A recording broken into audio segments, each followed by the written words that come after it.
एक बार भगवान शिव ने पृथ्वी लोक पर भ्रमण करने के लिए गए। उन्होंने एक युवक को देखा। वह युवक ईश्वर को दोष देता जा रहा था। वह अपने जीवन से निराश था, दुखी था। यह सब देखकर भगवान शिव एक महात्मा का रूप धारण करके उस युवक को असली दुख के बारे में ज्ञान देते हैं। तो चलिए इस कहानी के माध्यम से समझते हैं कि असली दुख क्या होता है। अगर आप यह कहानी सुन रहे हैं तो पूरा सुनिए। इस कथा को आधा अधूरा छोड़कर जाने की गलती मत करिएगा। इस कथा को पूरा सुने। आप शिव भक्त हैं तो भोलेनाथ का अनादर ना करें। सुख और दुख एक ही सिक्के के दो पहलू है। सुख और दुख हमारे जीवन में लगातार आते ही रहते हैं और हमें लगता है कि हमारे जीवन में हजारों दुख है, हजारों समस्याएं हैं। लेकिन अगर आप वास्तविक तौर पर देखें, अगर आप इस बात को अच्छी तरह से समझे तो आप यह समझ पाएंगे कि हमारे जीवन में केवल एक ही दुख होता है। और वो कौन सा दुख है और उस दुख का निवारण क्या है, उस दुख का समाधान क्या है, यह हम यही जानने की कोशिश करेंगे इस कहानी के माध्यम से। तो इस कहानी के अंत तक ज़रूर बने रहिए। एक समय की बात है। एक गांव में एक व्यक्ति रहता था। उसका नाम हरिहर था। वह बड़ा आलसी था और अपने जीवन से बहुत निराश था। और उसका कारण यह था कि उसने अब तक अपने जीवन में कुछ भी हासिल नहीं किया था। वह कुछ भी नहीं करता था। उसके घर वाले भी इस बात से बहुत परेशान रहते थे। वह चाहते थे कि वह बाहर जाकर कुछ अच्छा काम करे, कोई अच्छी नौकरी करे, लेकिन वह उनकी एक नहीं सुनता था। उसके घर वाले दूसरों का उदाहरण देकर उसे ताने मारते थे, उसे तरह तरह की बातें कहते थे, लेकिन उसे कोई फर्क नहीं पड़ता था। जबकि उसके सारे मित्र कामयाब हो चुके थे। कोई अच्छा व्यापार कर रहा था तो कोई अच्छी नौकरी कर रहा था, जिस कारण जब भी वह लोग मिलते तो वे लोग अपनी बढ़ चढ़कर बढ़ाई किया करते। लेकिन हरिहर कुछ करता नहीं था, जिस कारण जब भी कोई उससे पूछता कि तुम क्या कर रहे हो तो वह कुछ नहीं करता। इसलिए वह हमेशा सबसे केवल एक ही बात कहता था कि मैं कोशिश कर रहा हूँ, लेकिन उसकी कोशिशों का कोई भी फल किसी को नज़र नहीं आ रहा था। देखते ही देखते अब ऐसा समय आ चुका था कि सोनू सभी से मुंह छुपाता रहता ताकि उससे कोई यह ना पूछ ले कि तुम क्या करते हो, जिस कारण वह कभी किसी के सामने भी नहीं आता था। धीरे धीरे उसका मन दुखी होने लगा था।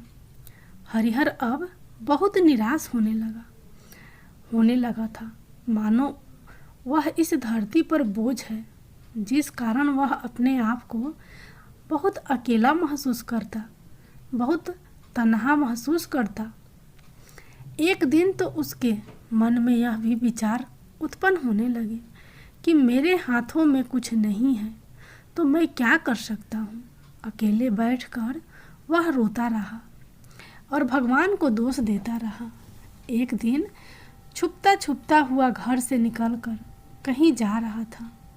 तभी उसने रास्ते में देखा कि एक महात्मा लोगों को प्रवचन दे रहे हैं और प्रवचन में वह दुख की बातें कह रहे हैं।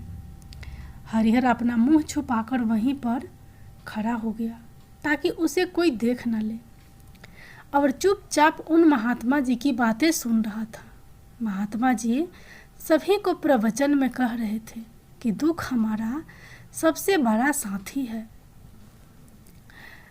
दुख हमारा सबसे बड़ा साथी है। हमें दुख अपने जीवन के बारे में समझाता है और हमें सही जीने का तरीका बताता है। यह हमारे गुरु की तरह है। जिससे हमें सीखना चाहिए। आप चाहे तो अपने जीवन में अपने दुखों को अपना गुरु बना सकते हैं और उससे सीख सकते हैं, या फिर आप चाहे तो अपने दुखों पर बैठकर रो सकते हैं, लेकिन इससे आपको कोई लाभ नहीं मिलेगा, बल्कि आप दिन व दिन और कमज़ोर होते जाएंगे, निराश होते जाएंगे। हरिहर छुप छुप कर उन महात्मा जी की बातें सुन रहा था। जैसे ही उपदेश खत्म हुआ, हरिहर उन महात्मा जी के पास पहुंचा और कहने लगा, हे महात्मा, अभी आप कुछ देर पहले दुख को गुरु बता रहे थे। आप कह रहे थे कि दुखों से हमें सीखना चाहिए, हमें उन्हें अपना गुरु बनाना चाहिए, लेकिन मैं भी तो अपने दुखों से परेशान हूँ। मैं अपने जीवन से परेशान हूँ। मैंने अब तक जो दुख खेले हैं, मुझे तो कभी ऐसा प्रतीत नहीं हुआ कि मेरे दुख मुझे कुछ सिखा रहे हैं, बल्कि मुझे तो हमेशा यही लगता है कि वह मुझे पीड़ा दे रहे हैं, तकलीफ़ दे रहे हैं। पर दुख की पीड़ा बहुत भयंकर होती है। ऐसा लगता है अब इसके बाद हमारा जीवन समाप्त हो जाएगा, इसके बाद हमें कुछ नहीं मिलने वाला, और यहाँ तक कि हमें मृत्यु भी उसके सामने कम लगने लगती है। जब लोग ताने मारते हैं, जब लोग यह कहते हैं कि तुम क्या कर रहे हो, तो मन को बहुत ठेस पहुँचती है और मैं उनसे कुछ नहीं कह पाता हूँ। हरिहर की बातों को सुनकर महात्मा जी कहते हैं, बेटा, तुम्हें क्या दुख है और तुम दुख के बारे में ऐसी बातें क्यों कर रहे हो? हरिहर ने अपने ऊपर बीती हुई सारी बातें उन महात्मा जी को बता दी और कहने लगा, हे महात्मा, क्या आपके पास मेरे दुख का कोई समाधान है?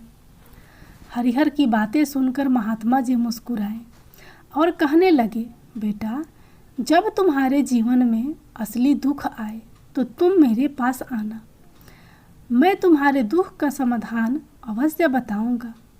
उन महात्मा जी की बातें सुनकर हरिहर अचरज में पड़ गया। उसे यह समझ नहीं आ रहा था कि क्या उसने अब तक जो दुख झेले हैं वह असली दुख नहीं है। उसने जो अब तक पीड़ा झेली, लोगों के ताने सहे हैं और जो तकलीफ़ें उठाई है, क्या वह असली दुख नहीं है?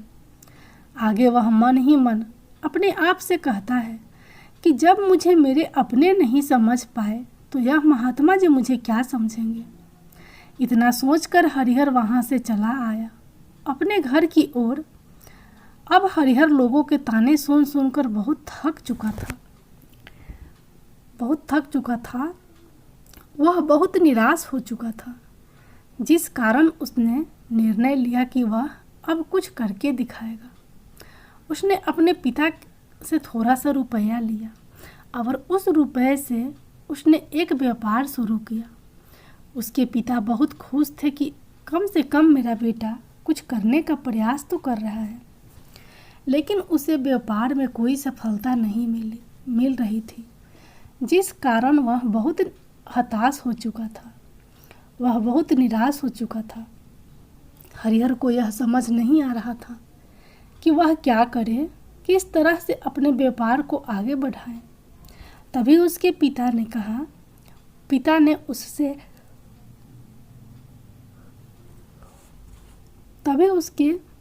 उससे कहा, बेटा, कोई बात नहीं, इसी तरह से प्रयास करते रहो, आज नहीं तो कल सफलता अवश्य मिलेगी।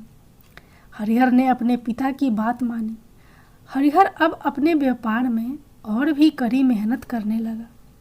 धीरे धीरे उसे सफलता मिलने लगी और फिर उसने रफ्तार पकड़ ली। देखते ही देखते केवल 2 साल के अंदर वह एक बहुत बड़ा व्यापारी बन गया। अब उसके पास धन दौलत की कोई कमी नहीं थी। जो लोग हरिहर को पहले नापसंद किया करते थे, अब उसे पसंद करते थे, उसकी चिंता करते थे, उसके कामों की सराहना करते थे। उसके माता पिता भी अब अपने बेटे से बहुत खुश थे और उसकी सफलता से अत्यंत प्रसन्न थे।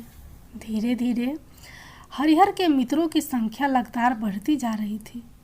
हरिहर के कुछ मित्रों ने उन्हें यह भी सलाह दी कि उसे अपना व्यापार और तेजी से बढ़ाना चाहिए, उसे अपने व्यापार को और फैलाना चाहिए।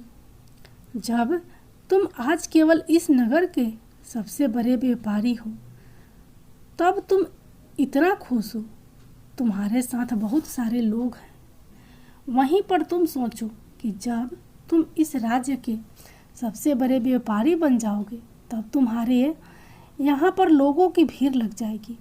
लोग तुमसे मिलने के लिए समय निकाल लेंगे।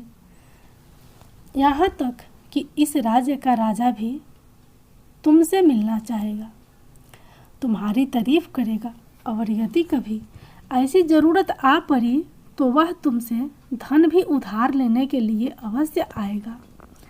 हरिहर को अपने दोस्तों की यह बात बहुत पसंद आई।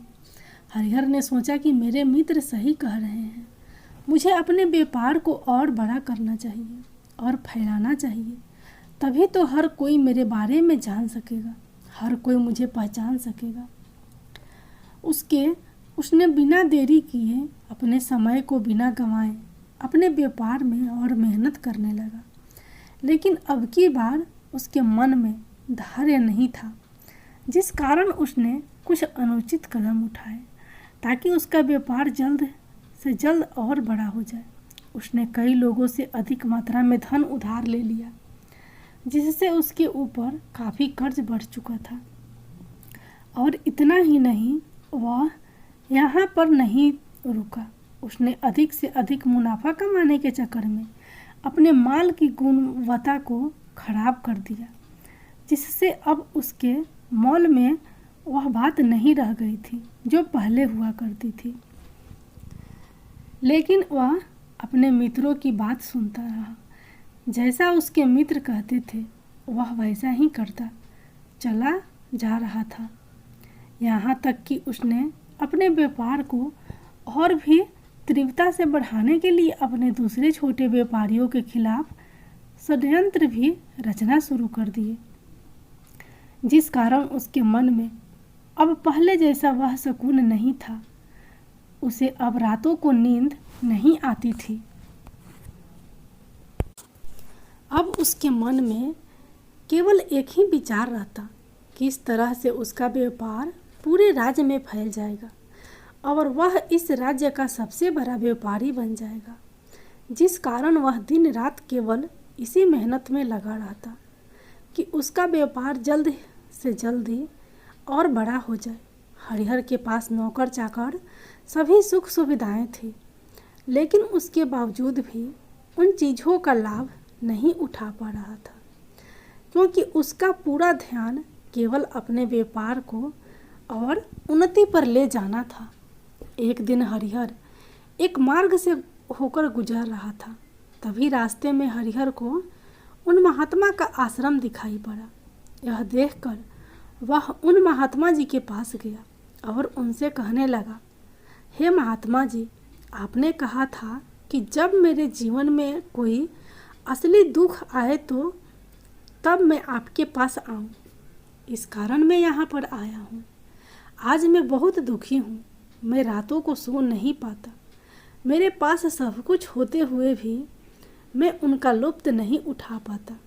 उसने अपनी सारी बातें महात्मा जी को बताई। महात्मा जी हरिहर से कहते हैं, बेटा, जब तुम पहली बार आए थे तब भी तुम बहुत दुखी थे, लेकिन तब तुमने अपने दुख से क्या सीखा? महात्मा जी की बातें सुनकर हरिहर बोला, हे महात्मा जी, जब मैं अपने जीवन में कुछ नहीं कर पा रहा था तब मैंने अपने दुखों से यही सीखा कि केवल सोचने मात्र से कुछ नहीं होगा, उसके लिए हमें कुछ करना ही पड़ेगा। और केवल कोई कर्म करना ही सफलता नहीं है, उस कर्म को उसके अंजाम तक पहुंचाना हमें सफल बनाता है।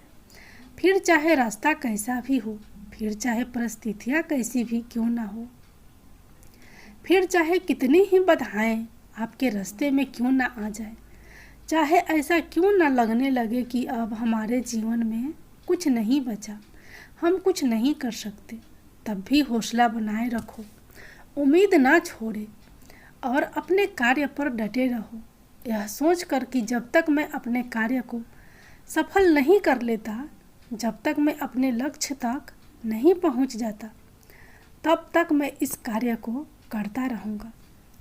मैं इस कार्य में अवश्य सफल होकर ही रहूँगा, जबकि बाकी लोग केवल सफल लोगों को महत्व देते हैं, उनके कर्मों को नहीं। हरिहर की यह सारी बातें सुनकर वह महात्मा जी कहने लगे, बेटा, जब तुम्हारे जीवन में असली दुख आए तब तुम मेरे पास आना, मैं तुम्हारी समस्या का समाधान अवश्य करूँगा। इतना कहकर महात्मा जी वहाँ से चले गए। हरिहर फिर से उनकी ये बातें सुनकर आश्चर्यचकित रह गया।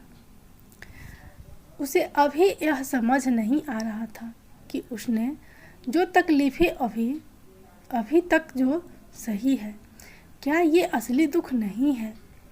हरिहर के मन में अब एक सवाल उत्पन्न होने लगा कि असली दुख क्या है और इसकी पहचान क्या है, और मुझे कैसे पता चलेगा कि इस समय में असली दुख में हूँ।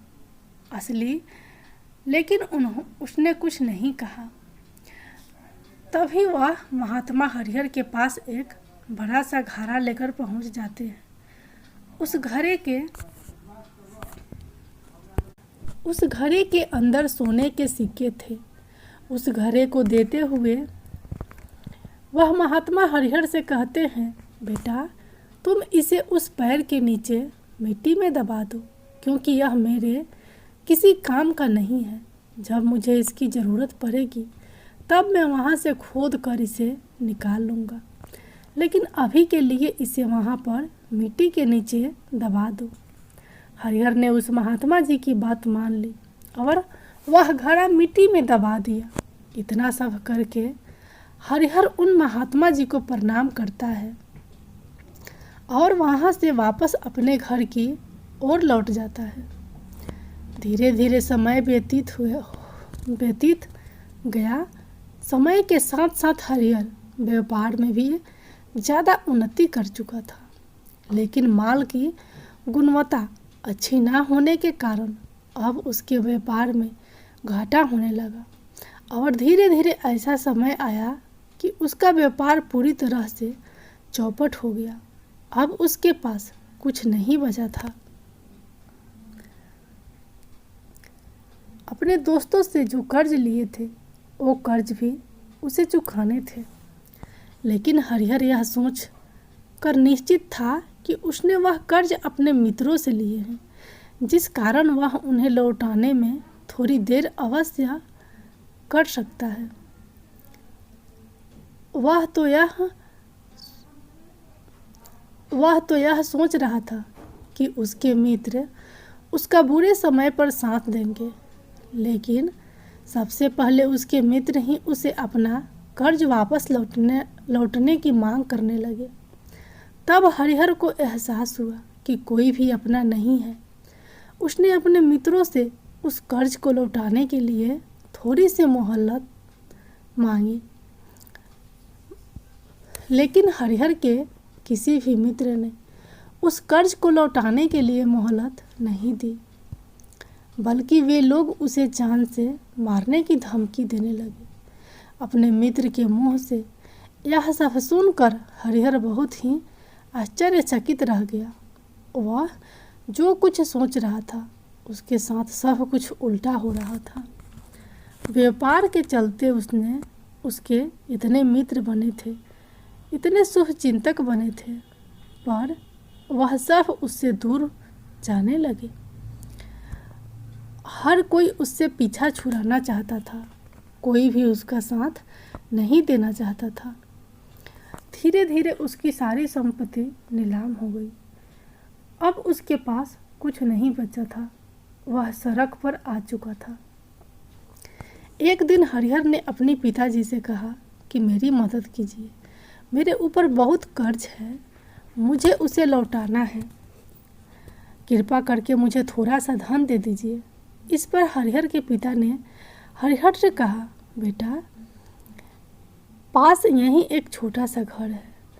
अगर यह अभी मैं तुम्हें दे दूं तो मैं और तुम्हारी माँ कहाँ रहेंगे? हमें भी दर दर की ठोकरें खानी पड़ेगी। ले देकर अब हमारे पास केवल यही संपत्ति बची है। इसलिए मैं तुमसे क्षमा मांगता हूँ। अपने पिता माता के मुख से यह सुनकर हरिहर चुपचाप वहाँ से चला आया और मन ही मन वह सोच रहा था कि मेरे पास अब कुछ नहीं बचा है। मेरे पास जो कुछ था वह सब कुछ तो लूट चुका था। भला अब मैं जी कर भी क्या करूँगा? अब मेरे पास केवल एक ही रास्ता है जिससे मैं अपने कर्जदारों से अपना पीछा छुड़वा सकता हूँ। यह सोचता हुआ वह एक ऊंची पहाड़ी की ओर पहुँचा। वह पहाड़ी पर चढ़ता ही जा रहा था कि तभी उसे याद आया कि उन महात्मा जी ने कहा था कि जब तुम पर असली दुख आए तब तुम्हें मेरे पास आना। मैं तुम्हारी समस्याओं का समाधान अवश्य करूँगा। यह सोचकर हरिहर के मन में एक बार फिर उम्मीद की लहर दौड़ पड़ी। हरिहर दौड़ता हुआ उन महात्मा जी के पास पहुँचा जहाँ हरिहर ने उन्हें प्रणाम करके अपने ऊपर बीती हुई हर एक बात उन्हें बता दी और कहने लगा कि हे महात्मा,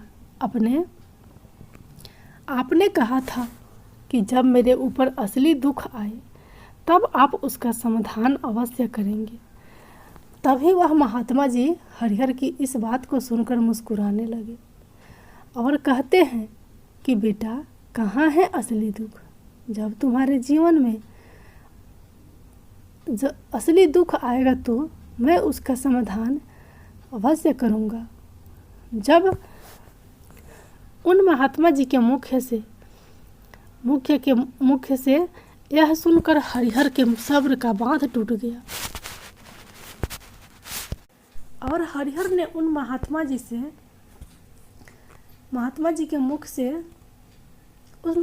से कहा कि क्या मैंने आज तक जो भी दुख झेला है, जो भी तकलीफ झेली है, क्या यह दुख नहीं है? क्या इसे दुख नहीं कहते? तभी वह महात्मा हरिहर से कहते हैं, बेटा, पहले तुम मुझे यह बताओ कि तुमने अपने दुख से क्या सीखा। इसका जवाब देते हुए हरिहर उन महात्मा से कहता है, हे महात्मा, मैंने तो यही सीखा कि जो लोग तुम्हारी तरक्की में तुम्हारा पीछा करते हैं वो लोग अवश्य ही तुम्हें धोखा देंगे, क्योंकि ऐसे लोग बुरे समय पर तुम्हारा साथ नहीं देने वाले, बल्कि तुम्हारा फ़ायदा उठाने का ही वह प्रयास करेंगे। इसलिए ऐसे लोगों पर भरोसा ना करें, बल्कि जो लोग तुम्हारी असफलता के समय पर, तुम्हारे बुरे समय पर तुम्हारे साथ खड़े हैं, वही तुम्हारे असली मित्र हैं और वही तुम्हारे साथ रहते हैं। और ऐसे लोग तुम्हें बहुत कम मिलते हैं, और जिन्हें भी ऐसे लोग मिलते हैं उन्हें हमेशा उनकी कद्र करनी चाहिए कि जब तुम कोई कार्य कर रहे हो तो उसे पूरी ईमानदारी से करो, धैर्य रखो, लालच ना करो, क्योंकि ऐसा करने से तुम्हारे साथ ही बुरा होगा और तुम हमेशा नुकसान में रहोगे। हरिहर की यह सारी बातें सुनकर महात्मा उसे उस घड़े के पास ले गए जहाँ उस घड़े को उन्होंने मिट्टी में दबाया था। उन्होंने गड्ढा खोदा। वह घड़ा सोने के हरिहर के हाथों में थमाते हुए उन महात्मा ने हरिहर से कहा, ये लो, अभी इससे तुम अपना काम चलाओ और अब तुम्हारे जीवन में असली दुख आए तब तुम मेरे पास आना, मैं सबका समाधान अवश्य करूँगा। हरिहर अभी बड़ी अचरज में पड़ गया था। उसे यह समझ नहीं आ रहा था कि आखिर यह असली दुख क्या है, लेकिन उसने अपने हाथों में पकड़े उस घड़े को देखा जिसके अंदर सोने के सिक्के थे। यह देखकर उसे मन ही मन यह लगा कि चलो अब तो थोड़ी सी राहत अवश्य हो जाएगी। मैं अपने मित्रों का वह कर्ज लौटा सकूंगा और एक नया व्यापार भी फिर से आरंभ कर सकूंगा। यही सोचते हुए हरिहर ने उन साधु महात्मा को प्रणाम किया, उनका धन्यवाद दिया और वहाँ से चल पड़ा। हरिहर ने उन सोने के सिक्कों से सभी का कर्ज लौटा दिया और अपने लिए एक बार फिर से नया व्यापार शुरू किया। व्यापार छोटा था, लेकिन अब की बार हरिहर बहुत खुश था। उसने अपने व्यापार का काम किया और देखते ही देखते एक बार से फिर वह एक बड़ा व्यापारी बन गया। लेकिन अब भी बार वह बहुत खुश था, क्योंकि इस बार उसने कोई लालच नहीं किया, ना ही किसी के लिए षड्यंत्र रचा, बल्कि उसने पूरी ईमानदारी और मेहनत के साथ अपने व्यापार पर काम किया। लेकिन जैसे जैसे आप धनी होते जाते हैं, जैसे जैसे आप अमीर होते जाते हैं और वह अमीर होते जाते हैं, आपके मन में एक कर और उत्पन्न होने लगता है और यह डरा है अपनी दौलत को ना खोने देने का, जिस कारण आप लोग दान पुण्य करना शुरू कर देते हैं, लोगों की मदद करते हैं ताकि आपके जीवन में कभी कोई दुख ना आए। लेकिन यह जीवन सुख और दुख का संगम है, जिस कारण हर किसी को सुख और दुख से होकर गुजरना ही पड़ता है। इसी वजह से एक बार फिर से हरिहर के जीवन में एक और दुख का आगमन हुआ। अब की बार उसके माता और पिता दोनों की मृत्यु हो गई। हरिहर अपने माता पिता से बहुत प्रेम करता था, जिस कारण उसके मन को बहुत गहरा आघात पहुंचा। जब आखिरी बार वह उन्हें देख रहा था तो उसके मन में हजारों सवाल उत्पन्न होने लगे। उसने सोचा कि जिस संपत्ति के लिए वह हमेशा लड़ते झगड़ते रहते हैं, आज उसकी देखभाल के लिए कोई नहीं था। उसके माता पिता ने जो भी मेहनत की, जो भी अपने जीवन में इकट्ठा किया, सब यहीं रह गया। लेकिन अब सब कुछ खत्म हो चुका था और हरिहर का मन अब बहुत बेचैन हो रहा था। उसके मन में हजारों सवाल उत्पन्न हो रहे थे और वह अपने आप को बहुत अकेला महसूस कर रहा था। उसे बहुत खाली समय महसूस हो रहा था। उसने इधर उधर देखा, लेकिन उसे कुछ समझ नहीं आया। तभी उसे उन महात्मा जी की याद आई। वह तुरंत ही भागा भागा उन महात्मा के पास पहुंचा। उसे देखते ही उन महात्मा ने हरिहर से पूछा, क्या बात है बेटा, क्या कोई फिर से दुख आ पड़ा है क्या? तभी हरिहर ने कहा, नहीं गुरुदेव, अब तो सब ठीक है, लेकिन आज मेरे माता पिता की मृत्यु हो गई और मैं बहुत अकेला महसूस कर रहा हूँ। मैं बहुत दुखी महसूस कर रहा हूँ। महात्मा हरिहर से कहते हैं, बेटा, इसमें दुखी होने वाली क्या बात है? यह तो जीवन है। यहाँ पर कोई भी रहने नहीं आया, ना ही कोई रहेगा। हम सब एक न एक दिन मृत्यु को प्राप्त हो जाएंगे और मृत्यु कब आएगी यह किसी को नहीं पता। हो सकता है कि तुम्हारी मृत्यु कल ही हो जाए। तो अभी जवान हो और मुझे तो अभी अपनी पूरी उम्र जीना है। मैं तो कुछ करना चाहता हूँ और आप कह रहे हैं कि मैं कभी भी मृत्यु को प्राप्त हो सकता हूँ। मृत्यु कभी किसी की उम्र देखकर नहीं आती और ना ही किसी को बताकर आती है। सारी बातें सुनकर हरिहर और भी ज़्यादा बेचैन हो गया और वह चुपचाप वहाँ से चला आया। उसके मन का वह खालीपन अभी भी वैसे ही था। हरिहर अपने आप को बहुत अकेला महसूस कर रहा था। उसके बाद से उसका मन अपने व्यापार में भी नहीं लग रहा था। जब भी वह कोई कार्य करने लगता तो उसके मन में ढेर सारे प्रश्न उठने लगते कि वह क्या कर रहा है और क्यों कर रहा है और उसने इस कार्य को क्यों किया। उसके मन में अब एक और प्रश्न उत्पन्न होने लगा था कि वह क्या हम यहाँ पर केवल इसलिए आते हैं कि इस जीवन को भोगे और एक दिन मृत्यु को प्राप्त हो जाए। जीवन का असली मतलब क्या है? उसने कई विद्वानों से पूछा, अपनी तरफ से जो मुमकिन हो सकता था खोजबीन की, लेकिन उसे कोई संतोषपूर्ण जवाब नहीं मिल पा रहा था। और जब उसे कोई जवाब नहीं मिला तो उसका दुख और भी बढ़ गया, जिस कारण उसके मन की बेचैनी और भी बढ़ चुकी थी और उसे यह समझ नहीं आ रहा था कि वह क्या करे, कहाँ जाए, किससे पूछे। तभी उसे फिर से उन महात्मा जी की याद आई। हरिहर फिर से उन महात्मा जी के पास पहुंचा और उसने अपने मन की सारी बातें उन महात्मा जी को बताई। महात्मा जी हरिहर से कहते हैं, बेटा, आज पहली बार तुम्हारे जीवन में असली दुख उत्पन्न हुआ है, जिसे हम दुख कह सकते हैं, जो दुख कहलाने लायक है कि हमें पता ही नहीं कि हम क्या कर रहे हैं, कहाँ जा रहे हैं, क्यों जा रहे हैं, वह कौन है, क्या क्यों है, हम क्या करना चाहते हैं। तभी हरिहर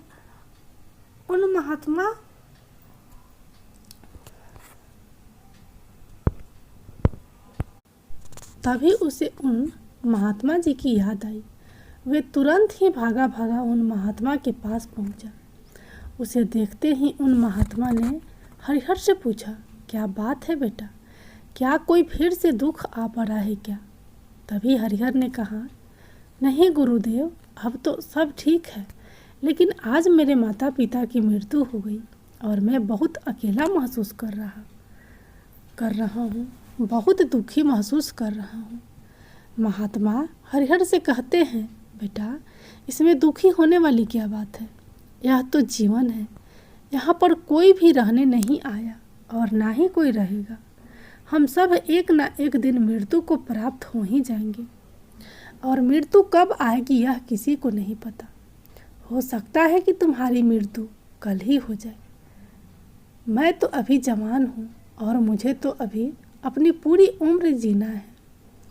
मैं तो कुछ करना चाहता हूँ और आप कह रहे हैं कि मैं कभी मृत्यु की प्राप्त हो सकता हूँ।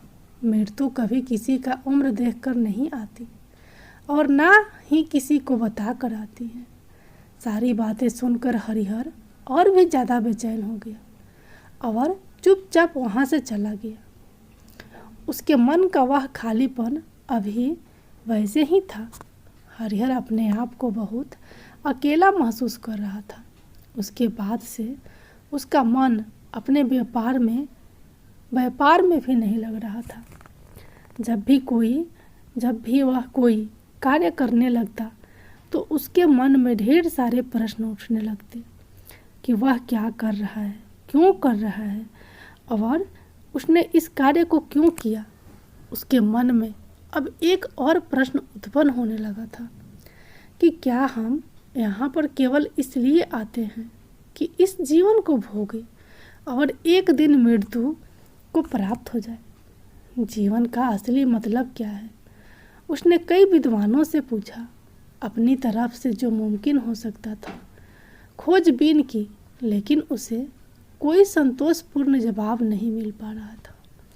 और जब उसे कोई जवाब नहीं मिला तो उसका दुख और भी बढ़ गया, जिस कारण उसके मन की बेचैनी और भी बढ़ चुकी थी और उसे यह समझ नहीं आ रहा था कि वह क्या करे, कहाँ जाए, किससे पूछे। तभी उसे फिर से उन महात्मा जी की याद आई। हरिहर फिर से उन महात्मा जी के पास पहुंचा और उसने अपने मन की सारी बातें उन महात्मा जी को बताई।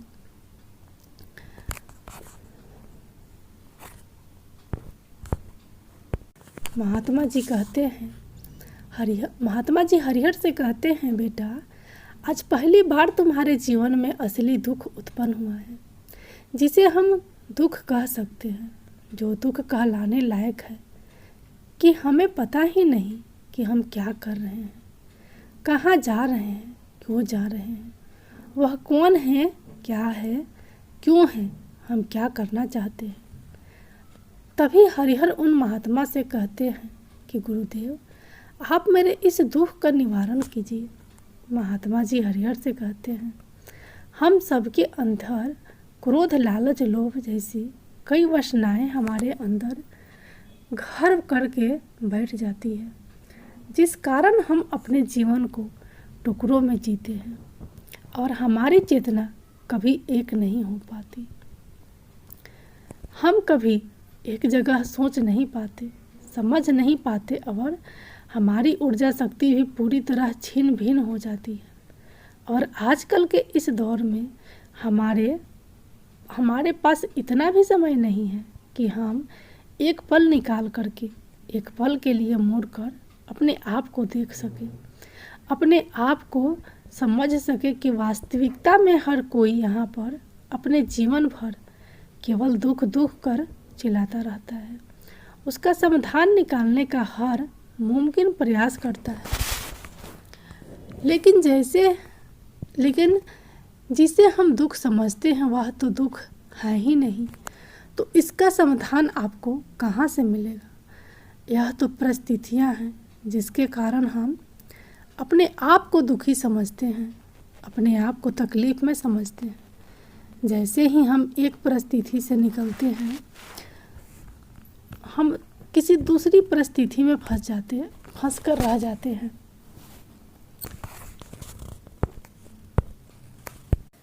जिस प्रकार हम पहली समस्या का सामना करते हैं, उसी प्रकार हम दूसरी समस्या का भी सामना करते रह जाते हैं।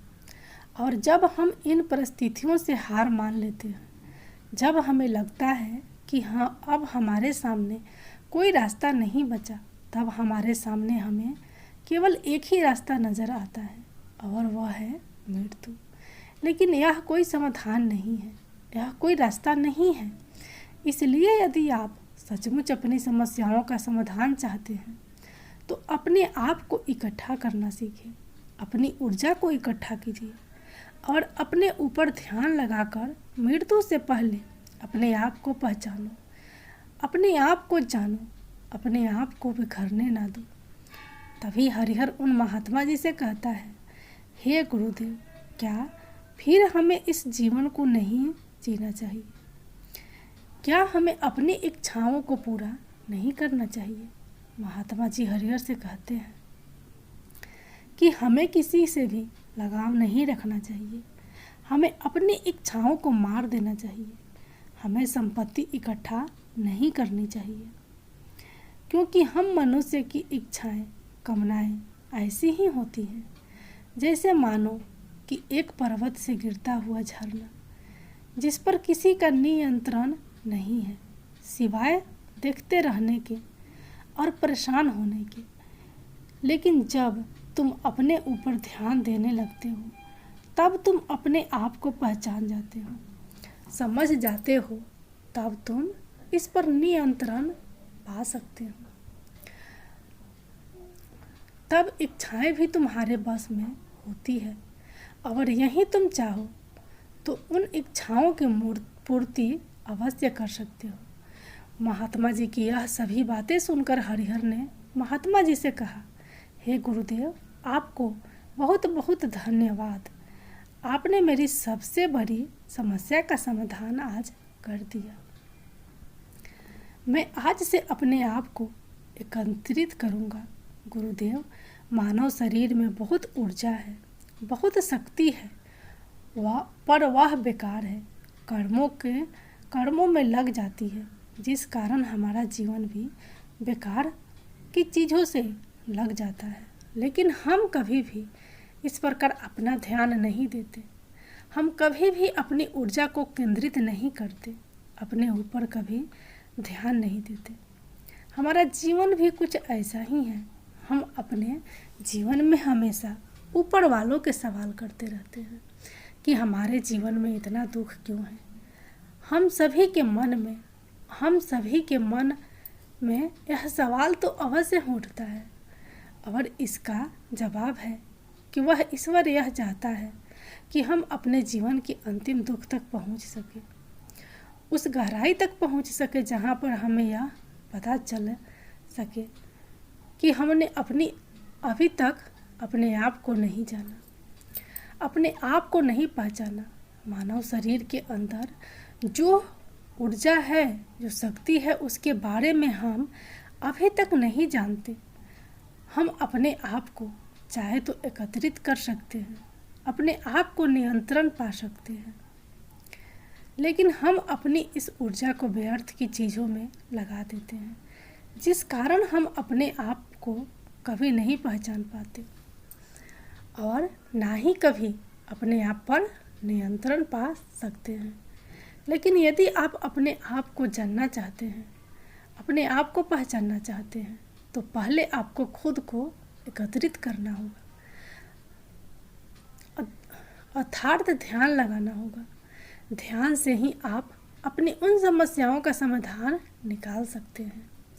तभी आप अपने आप को पहचान सकते हैं, जान सकते हैं और अपने जीवन के हर दुखों का समाधान भी कर सकते हैं।